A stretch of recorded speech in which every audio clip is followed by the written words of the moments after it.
Okay, honest game trailer. Elden Ring. If you never played Elden Ring, play Elden Ring. If you never heard about honest game trailers, give it a try. They're really awesome. All right, honest game trailer, Elden Ring. Let's check this out.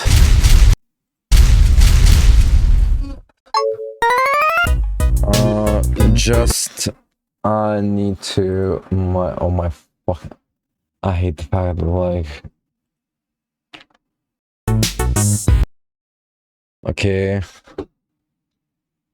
There's sound. Okay. Perfect.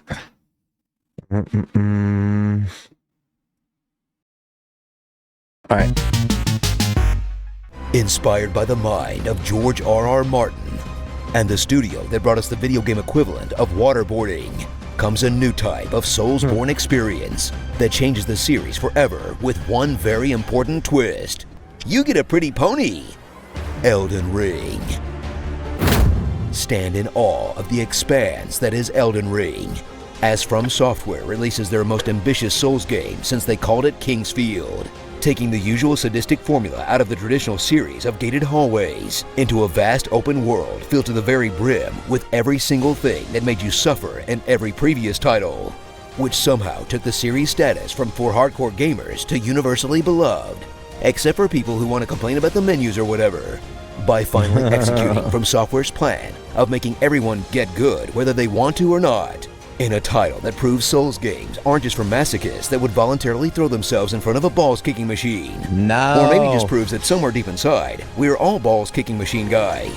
Now that it's mainstream, I'm pretty sure making fun of these games is considered kink-shaming. The story of Elden Ring is so good. Like, even if you're not into Souls likes, it doesn't matter. It is that good. Explore the sheer magnitude of the lands between, as the surreal and beautiful nightmarescapes of the Souls aesthetic are blown up American extra large, and you'll travel through dramatically different landscapes and like 10 distinct varieties of poison swamp to absolutely get stomped on in each and every one of them, where despite the fact that you're in a Skyrim-sized world, you'll still do the Dark Souls thing and run past all the dudes to collect graces just so you can declench your sphincter a little bit, which is luckily made much easier because they gave you a double jumping horse, only to realize that you've gone too far as you get completely demolished by a single enemy. Then discover the true genius of Elden Ring, as you simply pack it up and go somewhere else for a while, where the mostly unbarred environment allows you to completely avoid the futility of beating your head against a single boss for hours, which plagued the previous titles. Then watch in horror as your dumbass does that anyway, because getting beat down by Margit 20 times has injured your pride. That is, if you can pry yourself away from meandering into every cave to collect all the weapons you don't have the build for, in an open world. Yeah, so many fucking weapons. You begin to choose your class, and then you see all these fucking useless items during all your playthrough, and you're just like, it will be nice if it could be fucking awesome to me. Like, I get it. It's just that it's really didn't thought about the fact that, like, play it in Elden Ring, you pick a class, and for the whole playthrough, you see armors and weapons never for you, and this never for you is actually kind of stupid when you think about it. Experience that doesn't so much as hold your hand as abandon you during childhood. Miyazaki said he was just going out for cigarettes. That was 45 years ago.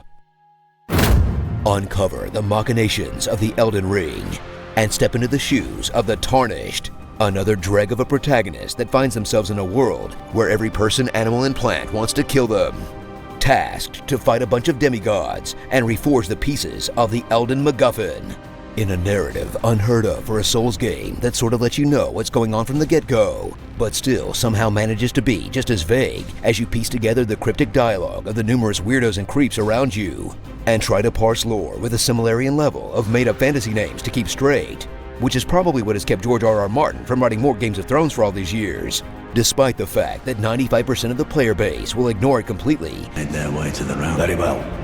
It is safe here. In favor of their personal storyline, Big Sword Kill Guy.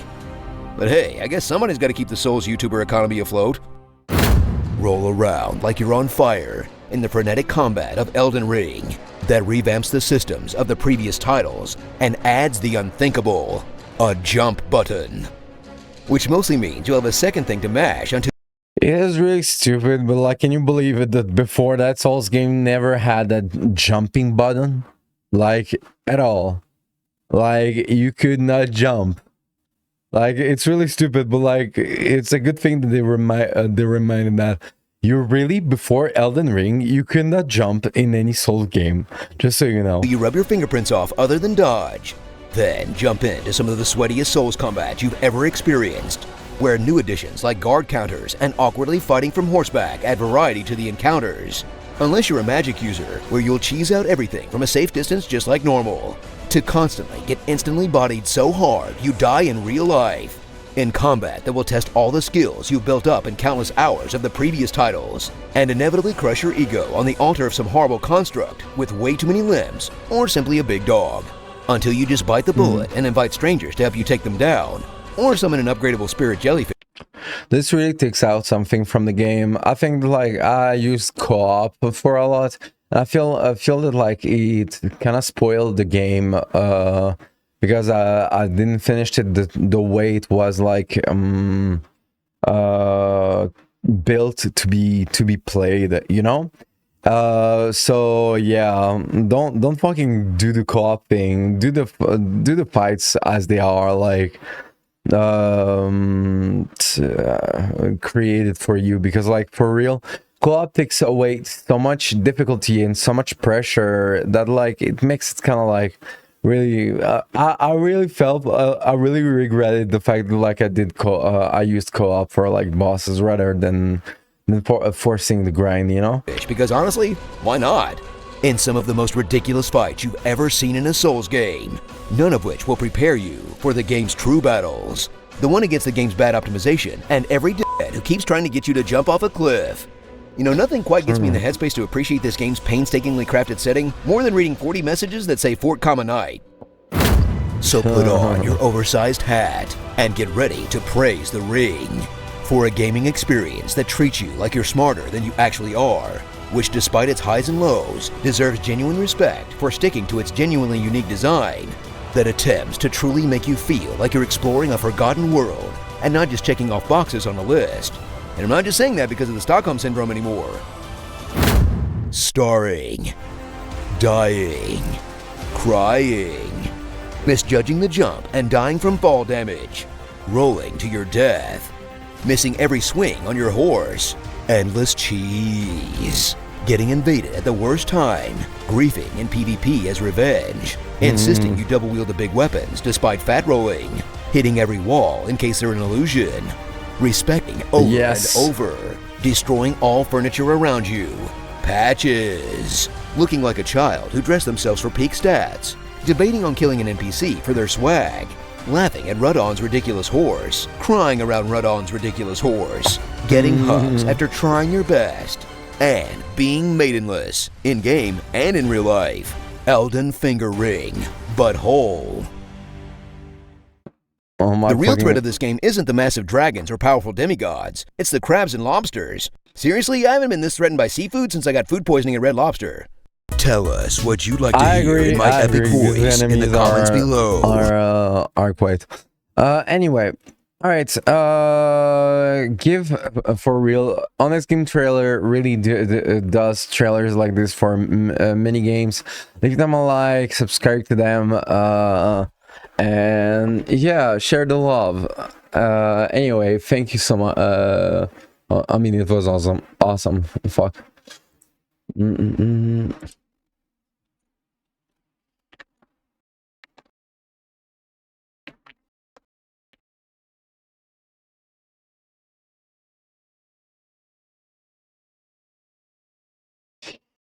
For spoilers. Honest Game Trailer, Elden Ring, Shadow of the Erdtree. If you don't know Honest Game Trailer, give them some love. They're awesome. Let's check this out.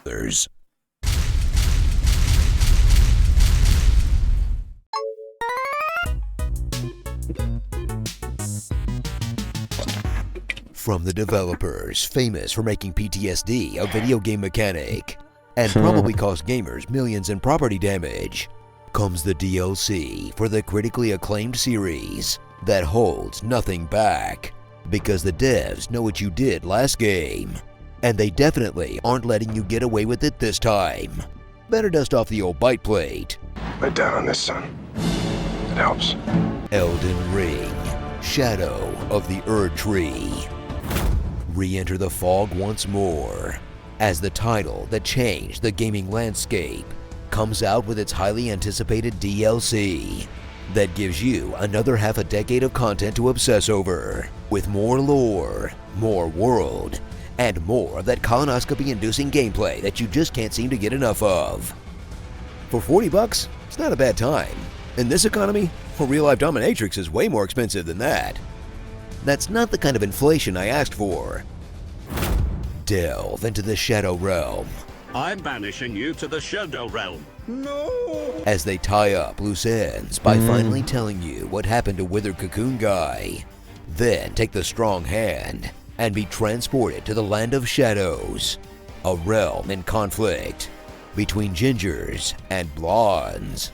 Then fight your way through banished legends as you put yourself between a family feud of epic proportions.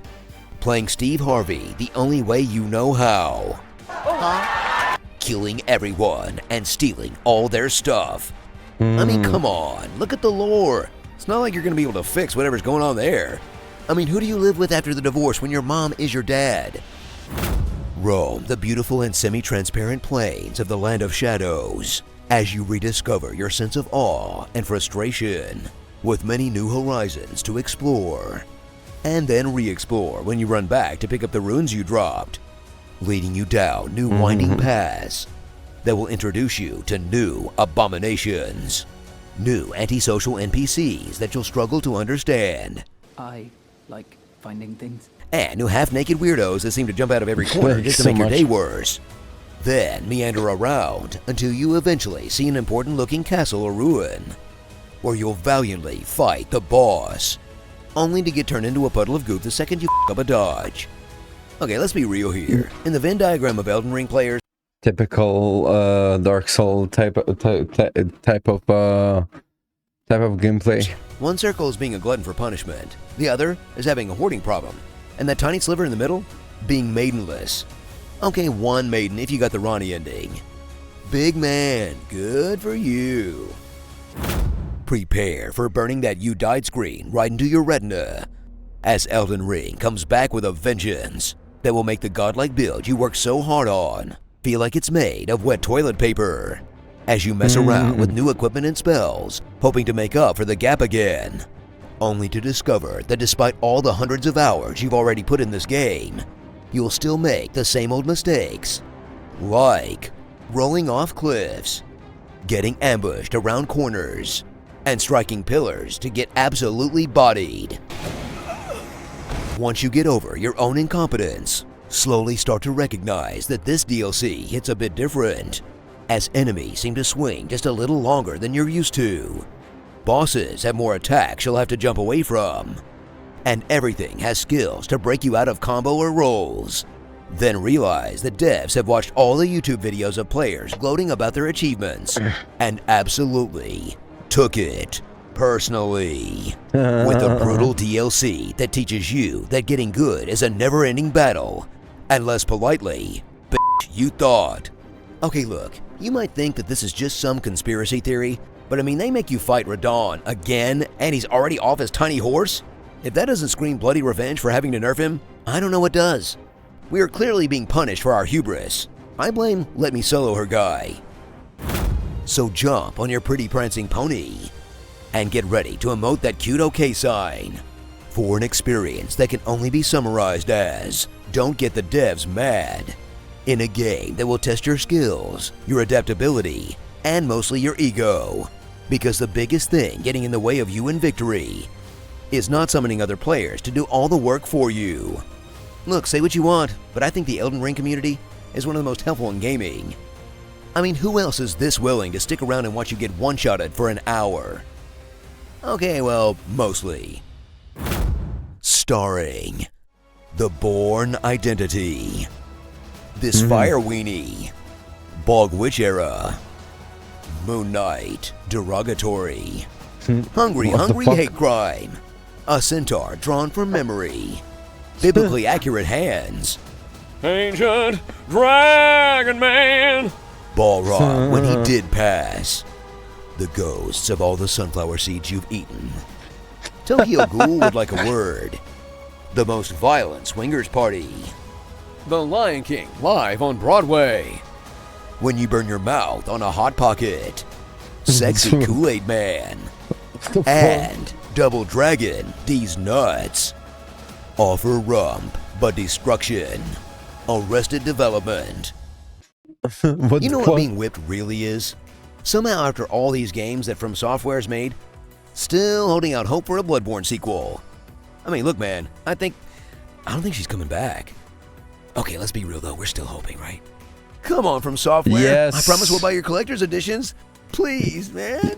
Hey, trailer fans, we've got a brand new show on Games. Okay, this was awesome. Thank you, Honest Trailer, for doing the Honest Trailer.